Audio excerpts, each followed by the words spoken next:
Hey guys, Gian here of Gadget Pilipinas. Welcome back to the channel. So today is going to be our test podcast run. Of course, I am with Luie Magbanua. Hi everyone, Luie here of Gadget Pilipinas and also of OMG Luie. So, wow. Yes! Exciting! Alright. So today is going to be a very special episode. First test episode natin to. Yeah, pilot. Pilot episode. Pilot. Ready po kami kung sino man gusto mag-sponsor. Anyway, we do have an upcoming sponsor for our podcasts in the future. But for now, we do have one already. They sent over this really very comfy couch. Ganda. It feels nice. Di ba? I like the texture. The texture, ganda eh. It's Saka comfy lambot. also. Yeah. So, for today, as I mentioned earlier, we're going to be talking about several things. But more importantly, it's going to be about Tokyo Game Show. Tokyo Game Show! For Tokyo Game Show, you've been to Tokyo Game Show last year. I've been there twice already. Twice. Oh my Twice gosh. na, This is gonna be the third time to go And to Tokyo Game Show. how excited are you from... A scale. Yeah, scale of 1 to 10 maybe. Probably a 7 to 8. I think 7 to it's 8. because I've been there before. So, I know what to expect. In terms of excitement, I think it's because, like last year, there were a lot of games that were being Introduced? demoed there. And An introduction there. So, it was the first time everybody else would be seeing those games. But this year, it's a little bit more tame. There are big titles coming out, but kasi I'm the type of person who likes smaller titles like indie games. But we'll see. I'm excited because it's still going back to Japan, back That's to Tokyo, true. and seeing all of these big things, exhibits and stuff. Ikaw, like, you Well, haven't been since when? Since when was the last time? 2018. That was my last. Yeah. 2018. So, I was going to Japan from 2016 to 2018. Tapos I stopped na. Yeah. Then after that, pandemic happened. Yes. Hindi na nangyari. Yeah.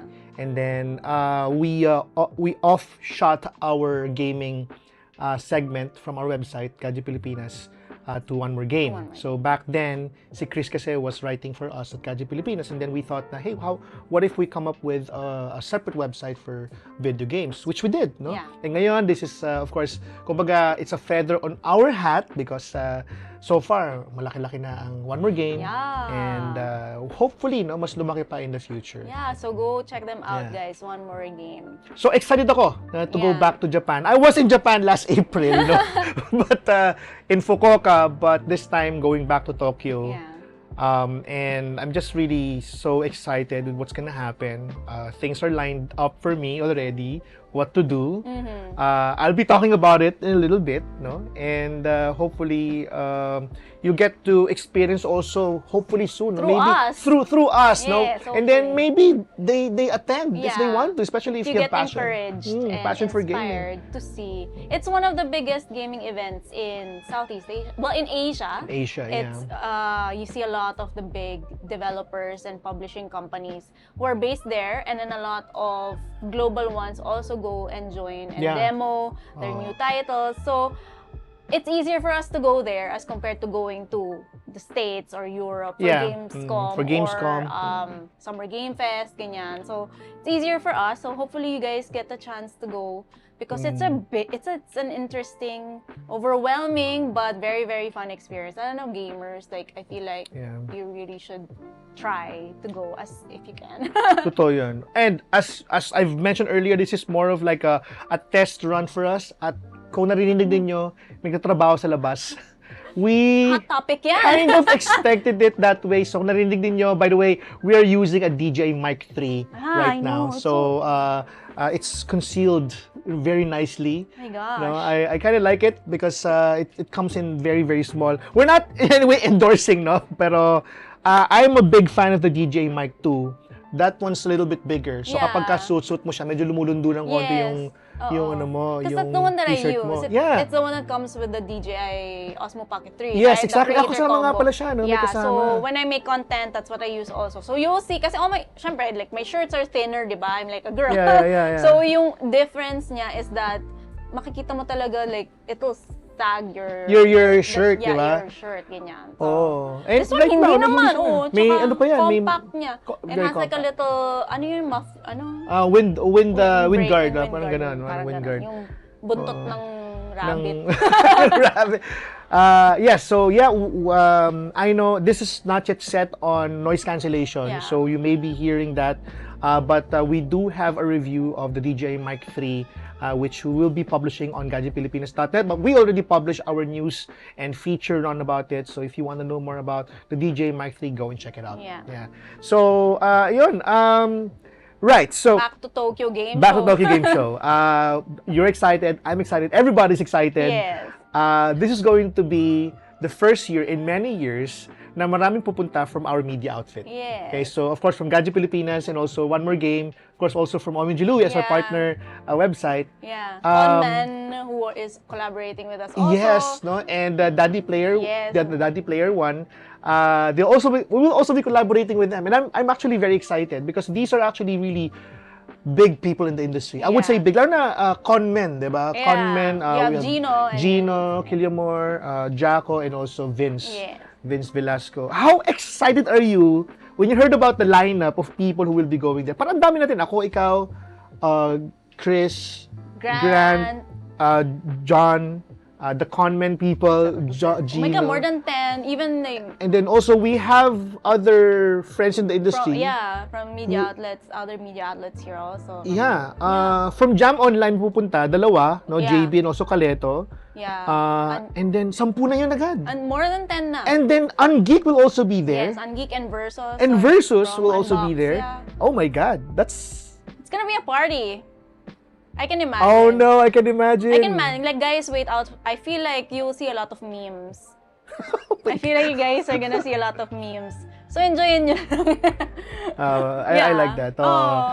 Enjoyin na lang natin ang mangyayari. We know that in Gamescom, they already introduced, publishers already introduced quite a number of games at Gamescom. Yes. This year, what's left? What do you think what do you think is gonna happen? Ano pa yung mga i-announce dito? Na feeling mo i-announce nila this time around? Okay. I'm not sure actually, because they announced a lot of things. You're right. They announced a lot of things at Gamescom. But I think what's the difference here is that because of the time framing, baka there's more playable demos. You know, that's what I realized, that there's a difference between Gamescom and Tokyo Game Show. Because for example, before they had announcements, just announcements. Right. And then in the exhibition floor for Tokyo Game Show, that's when you can actually play them. I think for Capcom, they have Pragmata. I think they have playable finally! demos. I think they might have Monster Hunter Stories 3, Resident Evil Requiem. Is it Requiem? That's coming out. Silent Hill. I think there's a new Silent Hill also. I think for Konami. Yeah, right? from Konami. For Square Enix, I think they're having playable demos for the Tactics remake, Final Fantasy Tactics. Are you remake. getting that for the Switch? I don't have a Switch 2, man. Oh, sorry, man. I don't have a Switch 2. Wala pa. Not in the budget yet. Wait, we're going to Japan. You can get there. We'll see. There's a Japan version of the Switch 2, which you can't buy because that's only Japan-only language. Don't you have to... is it only language lock? Oh, language lock siya. So, I'm not sure if there's a way for you to change it, pero... We'll see. Oo. Yeah. Pero there's also a global version that you can buy there as well. Available naman din sa Pilipinas if you want to get Steam support. I feel like our personal philosophy when it comes to buying new consoles is you need to name at least 5 titles you want to play on that console exclusively. So far, wala pa. Wala pa eh. Kasi Wala pa. I think the last time na nag-release siya na exclusive is yung Donkey Kong Bonanza, which performed really well. Yeah. No? Maganda daw. People say it's good. Anyway, so yun, for Square, we're talking about Square Enix. Square Enix. Final Fantasy Tactics Advance. I think they have a new Dragon Quest. Octopath Travel 0. Yeah, 0. They announced that. I'm not sure if it's playable. But those are the things that you'll definitely see. They'll normally have some sort of display or something like that for them. Sega Atlus is... I don't know what they're gonna have. This new Sonic, maybe? Oh, yeah. I think I saw from their lineup, they're going to have a playable demo for Persona 3 Reload for the Nintendo Switch 2. For Switch 2. Kasi they announced that it's coming out. Yeah. What else? Ang dami actually. The good thing about Tokyo Game Show, I was telling you earlier, is that you can see everything online. So if you want to find a specific developer, specific company, you can just look online and see their lineup. Correct. Ako, correct. pinaka-excited ako is Love and Deep Space is gonna be there. Oh yeah, Like, the waifu guys. the 3D husbandos are gonna 3D be there. husbandos. So those are the things that I'm excited about. I know si Rick personally, he wants to try out Tokon, Marvel Tokon. Oh yeah, Marvel Tokon. Yeah. Pretty sure they'll be there. They have I think they announced already that they're going to have the playable demo there. It's gonna be on the PlayStation booth. Alam mo, sigurado ko yung the Tokon will be one of the crowd favorites here. Kasi nagkaroon sila ng limited test run. Yeah. And a lot of people like the game. And So, also, a lot of people didn't get in. Yun nga. So parang... And a lot of people were like, I want to play. Oo. Kasi it looks good, di ba? Yeah. It looks good. Tapos, parang pambato nila sa old school Marvel vs. Capcom type of gaming, type of fighting game. Which, I don't play fighting games, but I'm kind of like familiar with the title. With the title. Yeah. Ikaw, like, do you have any specific game that you're looking for Well, to play? I'm mostly interested with Marvel Tokon, of Yeah. course. But more importantly, I'd like to visit the booths. Yeah. What has changed Yes. in the past? Kasi, di ba, dati nakikita natin yung mga booth, ang laki, di ba? We, at least I and Ram went to CES, malalaki yung mga booth doon. And in 2018 TGS, ano yung nagbago? And ano yung landscape ngayon? Kasi right now, di ba, dati kasi pag sinabing gamer, you're only locked to playing games on PC and consoles. But this time, it has evolved to something else. There's already 3D, there's VR, there's also mobile. And for those of you who currently think that mobile gaming is not gaming, it is gaming. No? Naglalaro nga siya ng husbando games on her smartphone. By the way, speaking of smartphone, I'd like to also inform everyone that we will be going to Tokyo Game Show in partnership also with Honor Philippines. Yan. So, bit-bit namin yung isa sa mga smartphones nila, which is the Honor Magic V5, which we will be showcasing and we will be posting some photos of the booths, Booths. Booths lang. Booths. Okay. No. You guys heard that from him, okay? Booth Okay. and also the merch. And of course, the beauty of Japan. Yeah. Yan, so, yun. So, yeah, apart from those games, of course, wala nang bagong consoles ngayon eh. Yeah, no, nothing big. Yep. We'll get to see, hopefully, there's a ROG booth there where we get to see the new Ally X, Xbox Ally X. Yeah. I don't want to consider that as a console because that's technically a PC. It's a handheld PC. Yes, it is a handheld PC. Oh, baka marinig ko na unbox. Oh no! Oh, si John Nieves. Hamunin ka Hamunin na naman. naman ako ng suntukan. Virtual suntukan. Virtual lang. Yeah, so, yeah, excited ako doon.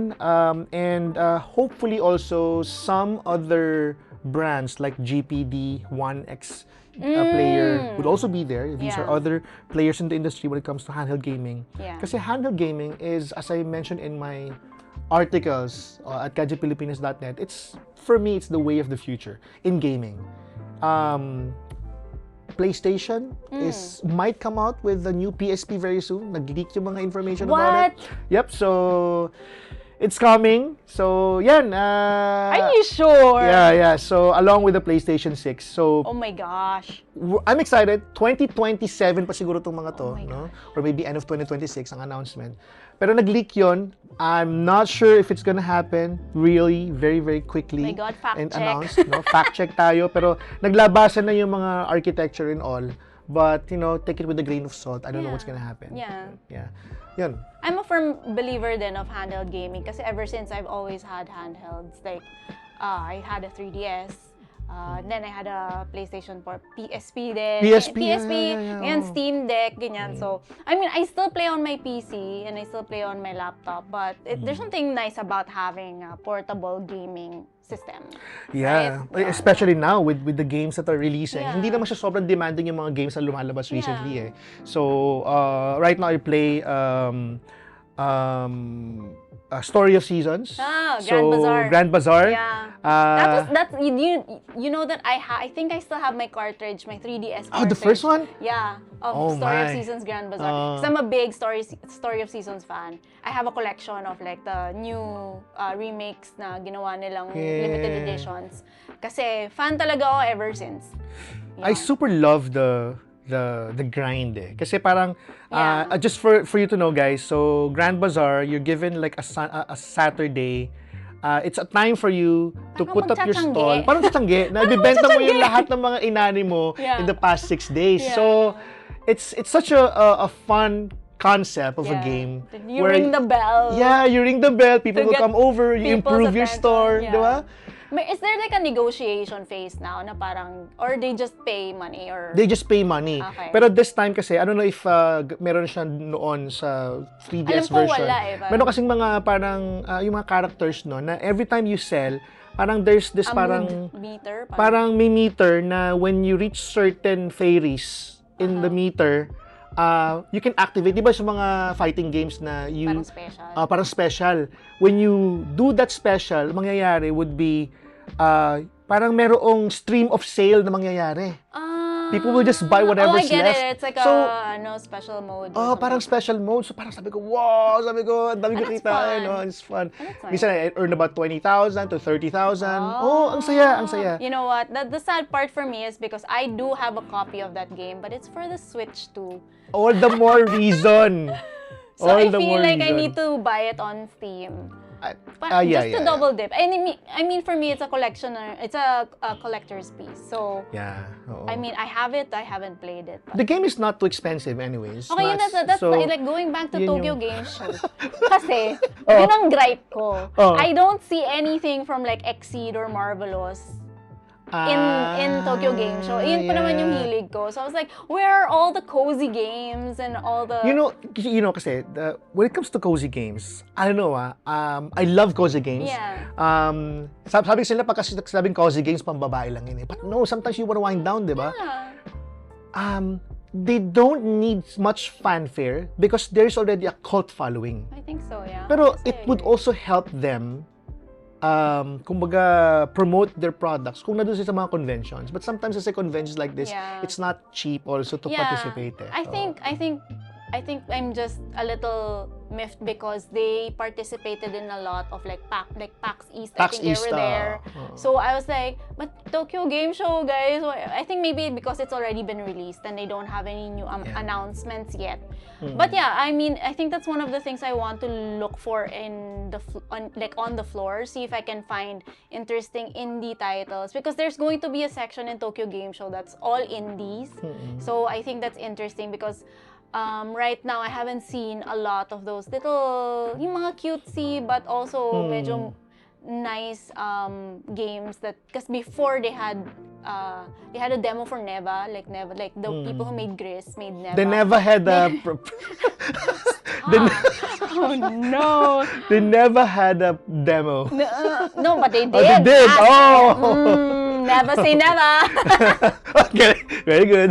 Ayun. So, yun. And those are the things that I'm interested in. I think Devolver Digital might have a booth. Yeah. So they have a lot of those really nice titles na they might not be as big as your AAAs, but they also they hit hard in terms of games, diba? Yeah. So that's what I'm excited to see there. And speaking of Devolver Digital, you know, yung mga games na nilalabas nila, kakaiba eh. Yeah. And also, the way they present their games. Remember SGF sa Summer Game Fest? Yeah. Whenever they present their games, sobrang may gimmick eh. So Yeah. parang feeling ko, oh, wow, galing itong mga to ah. And yeah, let me zip back to the handheld thing. You do have a Legion Go S. Yes. And it's a white Legion Go S. We have a video about it. You can go check out our series of videos and content. We have a short about its battery life, Battery life and everything. features, and then and the games that you can play on it, that we've played on it. Yeah. Dami. It is quite a controversial console because in the past kasi parang when nilabas siya, people thought that it's expensive for its performance. No? Yeah. And really, in a way, I would say, whatever they said, people said, there's some truth in that. No? And I believe that Lenovo heard about it. and some people then, in order for them to counter whatever low performance they expected from the game, from the console, ang ginawa nila, nag-install sila ng Steam OS, which kind of helped optimize the game, the performance, the performance of the console, of the handheld device, no. And over time din naman, Lenovo also responded by introducing some patches. Which recently further improved Windows experience. Yeah. So, and now we go to the fact that by October, they'll be launching Legion Go 2. Now, there's now a bit of controversy there as well because medyo mahal ang Legion Go 2 in the US. In the US. How much is it? I think it's more than $1,500. So, pero may nakita ko recently na some are able to buy it for a lesser price, or pre-order for a lesser price. So, I'm just really hoping that when they introduce it here in the Philippines, sana yung presyo niya is not as much or more than expensive or much pricier than the original Legion Go. I also heard about an opinion na if you're feeling like you wish to get the Legion Go 2 and yet you feel like it's expensive, you may want to get the Legion Go, the original Legion Go, Z1 Extreme, because the difference in performance, although technically dapat mas mataas, is slim daw yung performance.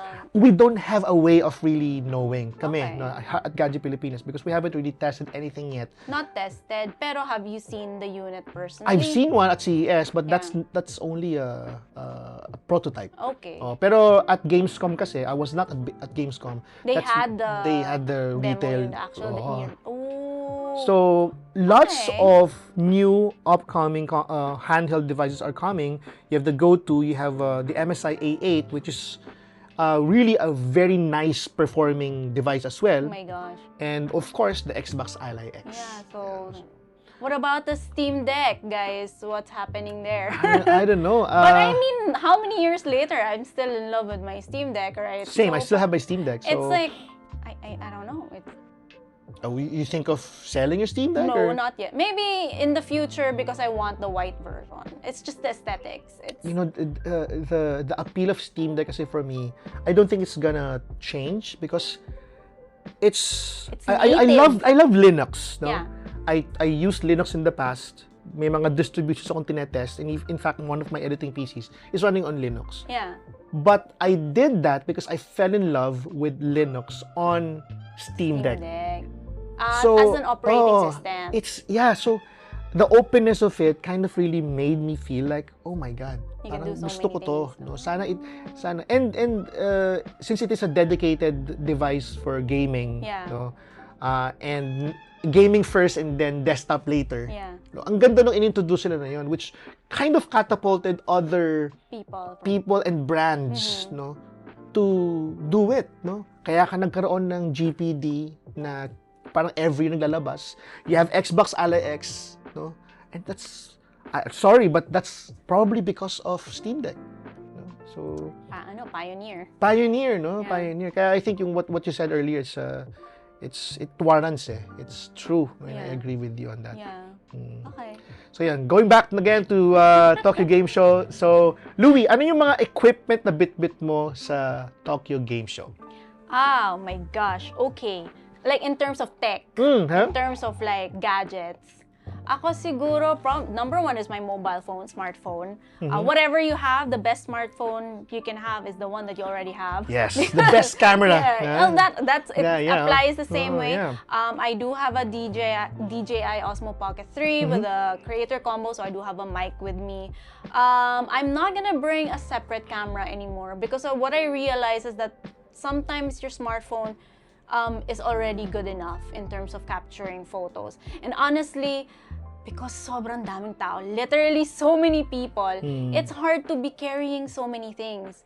And it's better for you to keep your hands free, especially if you're going to play a game. Yeah. So that I have the Osmo Pocket 3, I have my smartphone with a mic. What else am I going to bring? A tripod, maybe a mini tripod just in case.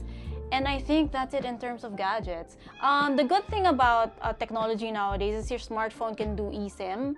So I don't have to bring a pocket Wi-Fi. And smart tip, sometimes because it's so congested there in Makuhari Mese, Wi-Fi does not work. Oh, yeah. So if you're going to Tokyo Game Show, my tip is use an eSIM and the mobile data, because your Wi-Fi, your pocket Wi-Fi will not have signal there. Yeah. Because that's what happened to me and Rick, because I brought my own eSIM because we needed to separate to cover different halls at times. He had the pocket Wi-Fi and I couldn't connect to him. So he would have to get mobile data from his mobile carrier so that we could actually communicate. I remember also brought a smart SIM from smart SIM, Smart, no? yeah. So kind of help also, yeah, right? it did help. So that's a tip. So that's, I think I want to travel light.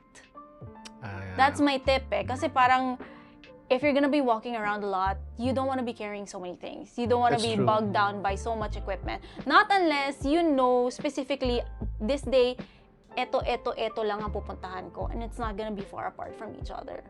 Right, yeah, right. Kasi if you're planning to zip around and go, there's like 9, 10 halls outside of your merch hall, which is 2 halls. So guys, if you're going to bring a whole setup, papagod ka. Good luck. Good luck sa'yo. Ikaw, siya, ang daming dala forever. Ako. I've learned what are you bringing? A lot, no? Dati, nung 2018, 2017, when Alan and I, Jam, no, we were covering Tokyo Game Show, we shoot during at the halls, and then after that, we will go back to the hotel, saka mag-edit. Yeah. Hindi na mag-work ngayon. Yeah. Because it's fast-paced. Yeah. Expectation is ihahatid mo yung news, ihahatid mo yung information as it happens. Kasi panis na yun pag inuwi mo sa bahay o sa hotel.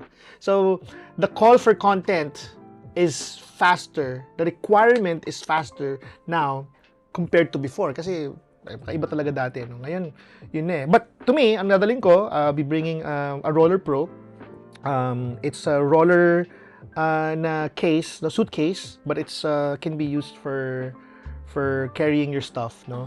I might bring that. I'm not sure. I have to check pa kung kaya ko siyang bitbitin papuntang Makuhari. Yeah. And then inside the Roller Pro, I probably would bring my Pocket 3. Yeah. A 360 camera. Yeah. And maybe an Insta360 Go Ultra. Oh, is that the new one? It's the new one. The small one? Yeah. So I haven't received it yet, but it's coming. Ooh. I'm solid. Sobrang excited ako doon because I have the Go 3. Yeah. The Insta Go 3. Yeah. And that's the pill size na you can. Yes. Diba? Yung nade-detach, diba? Detach. This time it's square. And then you also put it here. Maganda yung performance daw in terms of pag madilim, no? So I'm excited for that. I heard it's sold out now. It is sold out, and that's why I'm not sure if makakakuha pa, no? But if ever, I'd really love to try that out. And I'm still contemplating on bringing one of my cameras. Kasi ayoko na rin ng sobrang daming bitbit. Yeah. I'd like to really travel light. And to be honest, with the Magic V5, ang ganda na kumuha ng photos na. Feeling ko, yun na lang kailangan ko to take some photos. Yeah. And for videos, run and gun setup as much as possible. I'm actually thinking about getting a Canon R50V. Okay. Yeah, but I'm not sure if kasi yung bigat niya, hindi ko alam kung sing bigat din siya nung XM5 ko from Fujifilm. So I'm not sure if I'm gonna be bringing that. The Fujifilm, while good for taking videos, does not have IBIS.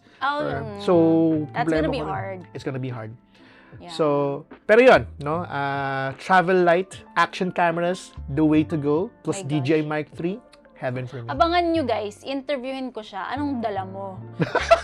Sa Tokyo Game Show mismo. Tapos pag naglabas siya ng more than what he said kanina, tatawa ako ng sobrang lakas.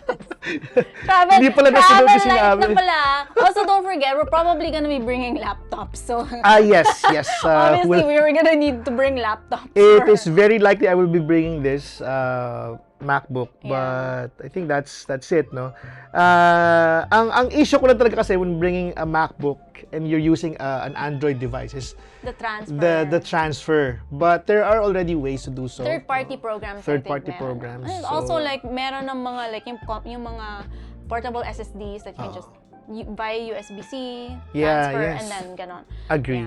Pwede na. Over cloud or over air, parang medyo mas mahirap in terms of Android to iOS.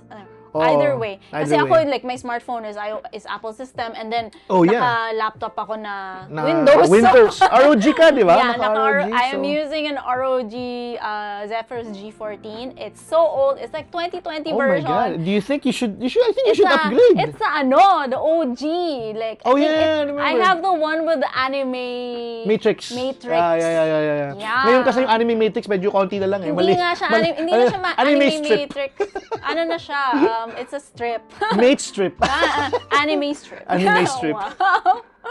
Ayun. So, wow, no? This has been a really exciting month for us. Yeah.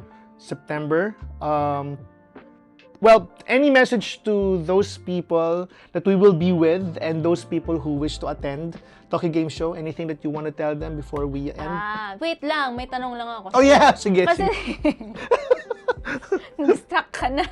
Hindi kasi, since compared to me, I've only gone to Tokyo Game Show a couple of times na recently, and then you've been going there from before. Like, you have any tips for people who want to go? For people that are going with us, baka that might help. Tips for going to Tokyo Game Show or like how to enjoy it more. Okay, first siguro para sa akin, handa. When you go to Tokyo Game Show, think about Tokyo first. Okay. It's not about, hindi mo na yung Tokyo Game Show. Yeah. Because if you don't love the place where Tokyo Game Show is happening, you won't appreciate it. Okay. So you go there to really appreciate Tokyo. Kasi Tokyo in itself is already, I don't know, a tech and gaming paradise for me. That's true. So, may times kasi na pwedeng maubusan ka ng ticket. Or if you're a media, hindi ka matanggap. Diba? So, whatever happens, just get that visa. Apply ka as a tourist, get that visa. And enjoy Japan. Yeah. And then, kung meron kang entry to Tokyo Game Show, if you're not covering it, just go to as much booth as you can, especially during public days. And do not forget the merch. No. Yeah, actually, hindi pa natin napag-usapan yung merch na yan. Oo nga. I feel like it's going to be a separate video if we're going to talk about merchandise in Tokyo Game Show because it's a whole other thing. Yeah. I made a video on my own channel about how, like, the whole process so that people will understand how efficient, I guess. Efficient in a sense that it's streamlined the process. Hindi yung parang turo-turo. It's basically forms and everything. So it's very, very smart. Yeah, kasi naalala ko last year parang meron ka nung listahan. Yes. Parang, available ba yung listahan na yun online? Like, is there a way for you to have that kind of list ahead of time? Okay, that's part of one of my tips kasi. Parang when I said kanina, everything is online. Everything is online. So you will see the lineup of exhibitors there. Most of the time, those exhibitors have their own social media. Check their social media. In their social media, they will almost always have a microsite specific to Tokyo Game Show. Ang naglabas na niyan, Capcom, Square Enix, Konami, Bandai Namco, Sega Atlus. I think Kojima Productions will also probably have their lineup ready. So if you check their social media, you will get updated. All of the stuff that's happening, whether it's online, whether it's on the floor, whether the merchandise lineup, it's all gonna be there. So if I were you, my number one tip is to go online and research because all of the information is there, whether it's about Tokyo Game Show itself or the exhibitors that you want to visit. Yeah. Kasi, ang hirap. It's so hard to jump different halls. The experience we had was that the moment the doors opened, people ran towards the Monster Hunter Wilds booth. Booth to what? To experience the game? Play the demo. Oh my gosh. So for me, if there is probably number one na magiging ganyan is Capcom, the Pragmata game, and probably Resident Evil. So if those are the games that you're targeting, unahin nyo na yun. Like the moment the doors open, sumabay na kayo, tumakbo na kayo because honestly, maubusan ka. Kasi when the door, sabi ko sa video ko, doors open 10. When we got to the booth, it's a different entrance kasi kami. Different hall yung Capcom booth. That stop, the ticket that we got was already for 12:30 noon. Oh. So, ibig sabihin, ganun kadaming tao. So, research and create a flight path. Parang ito. At saka set expectations kasi yun nga, there's a possibility you might not be able to cover everything in a single day. The lines are long. I think when we lined up for Metaphor, it took us over an hour. So isipin mo yun, and your demo is just 15-20 minutes, right? So isipin mo, an hour and a half just for one demo. Yeah. So if you want to do more than 4 or 5, kind of makes me torn if I'd be doing the demo thing or let you do that na lang. Kasi... ako talaga. Oh. Anong gagawin mo? Kasi yun nga, di ba? Mag-cheer ako sa mga ano. Yeah. So, ayun, and then ito pa sa merch. Kasi separate yung booth yung separate halls yung merch. Ang tip ko is if you don't really care about the demos or you feel like yung merch yung habol mo, that's what you do first thing in the morning. Kasi iba din ang entrance nila. Oh my. So, kasi naalala ko yung merch ibang hall eh. Like it's like if Makuhari is here, like the halls for all of the exhibits are here. Merchandise is here. Oh. So that's how many meters away, hundreds of meters away din. So yan, unahin, kung ano yung priority mo, yun ang unahin mo. Kung merch, unahin yung merch. Kung game demo, mag-game demo ka. If it's the experience, get there as early as you can. I remember nung pumunta kami ng public day, 8:30 nandun na kami, nakapila na kami, nasa parang siguro kasing haba na ng SMX yung pila. Oh my. Yeah. So, but they open earlier ng public day. In business days, 10 a.m. Public day, 9:30. Pero 8:30 haba na ng pila. For sure. Yeah. So, hindi naman kami naubusan. Saka yung Tokyo Game Show kasi, at least for the business day, maaga sila magsara. I think normally, yes, 5 p.m. Oo, diba? 5. So, parang, ang gusto mo pang mag-shoot, wala na, naguwi na yung mga tao. Sarado na. Pero ako, ang napansin ko, around 3-4 p.m. since umuwi na yung mga tao, if you're near the area naman and you're staying near the area, okay lang mag-shoot ka ng medyo later kasi mas onti na yung tao. Mas konti na yung tao. Lalo na yung mga atmosphere, whatever stuff. Pero if yung mga game demos, just go, pila ka talaga. Suot ka ng super comfy clothes, magdala ka ng Jisoo Life. Kasi, yun, mainit din sometimes. Oh, I will be bringing my Jisoo Life, the neck fan. Yeah, you should. You should, yun. Ano pa ba ang tips ko? Yeah, I think that's it. May food area naman siya, pero yun, I guess maybe wear the comfiest shoes that you have. Para ka Disneyland. Disneyland? Okay. Parang mindset mo nasa Disneyland ka. And that is why I'm very excited. It's my Disneyland. I'm too old for Disneyland. I mean, I'm too old to fall in line if you could just get fast pass. Pero, sir, yeah. So, yun. But, since 15 tayong media na nandoon, oh my gosh. parang masaya mag-Disneyland. Malapit lang. Malapit nga lang. Yung nga naisip ko, parang, Hindi kasi, off topic, but I'm thinking of getting another saber. So I'm not sure if they have. Nasira kasi yung saber ko. Baka wala doon. Nga sa LA ko nabili yun.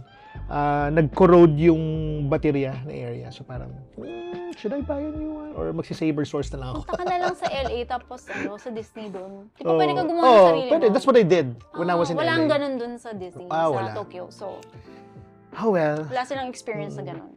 Unfortunately, which is what I want to do because I'm a big Star Wars fan. Yeah, you are. Yeah. Yan. Okay. Oh, well, I guess that's it.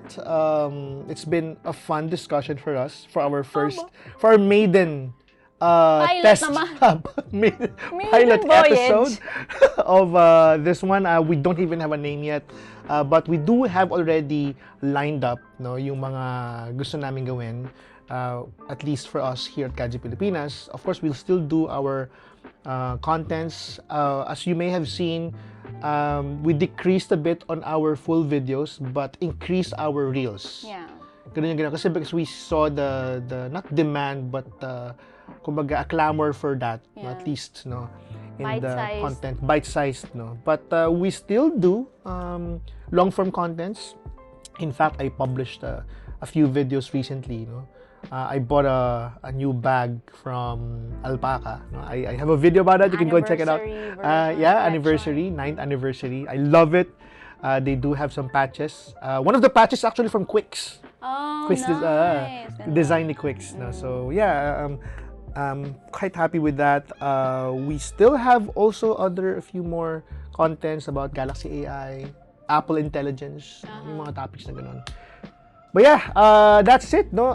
Luie, anything you want to say before we head out? Wala naman. I think it's more like, guys, if you enjoy our content, if you enjoy the podcast, and you have any interesting topics you want us to talk about, let us know. Yeah. We might actually do an FAQ. Oh, yeah. We can do that if you have like hot takes or like questions. We can call it hot tech. Supreme Leader Gian. Mga ano ba?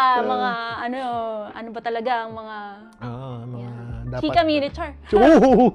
Yeah, but I think that's it. I hope you guys enjoyed. I hope it's not too much of information overload, but follow us.